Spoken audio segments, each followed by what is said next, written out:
भारत को जलवायु परिवर्तन के कारण आने वाले वर्षों में गर्मी और बारिश की दोहरी मार झेलनी पड़ सकती है। 2030 तक देश में लू हीट वेव वाले दिनों की संख्या 2.5 गुना तक बढ़ सकती है, जबकि अत्यधिक बारिश की घटनाओं में 43% की वृद्धि होगी। यह चेतावनी IPE ग्लोबल और ESRI इंडिया की ताज़ा report weathering the storm managing monsoon in A warming climate में दी गई है। रिपोर्ट का सबसे गंभीर निष्कर्ष यह है कि देश के 80% जिले लू और अत्यधिक बारिश दोनों चरम मौसमी घटनाओं से प्रभावित होंगे। दिल्ली, मुंबई, चेन्नई, पटना, हैदराबाद, भुवनेश्वर, सूरत और ठाणे जैसे शहरों में हीट वेव वाले दिनों में दुगनी बढ़ोतरी की आशंका है। रिपोर्ट के अनुसार पिछले करीब 2 दशकों में भारत में चरम मौसम घटनाओं की आवृत्ति और तीव्रता में अप्रत्याशित वृद्धि दर्ज की गई है। 1993 से 2024 के बीच गर्म दिनों की संख्या 15 गुना बढ़ी है। पिछले 10 वर्षों में यह बढ़ोतरी 19 गुना तक पहुंच गई है।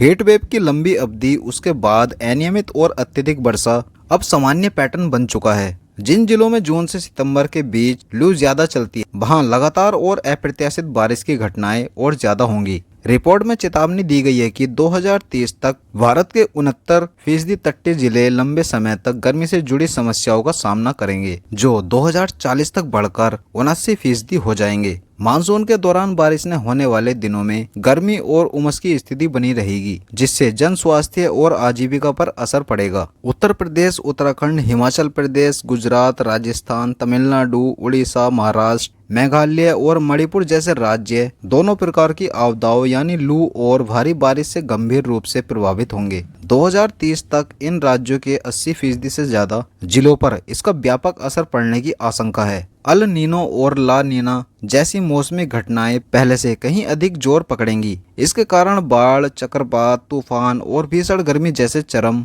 जलवायु घटनाओं में अचानक वृद्धि होगी। इसलिए गाइज क्लाइमेट का अभी से ध्यान रखें। Thank you.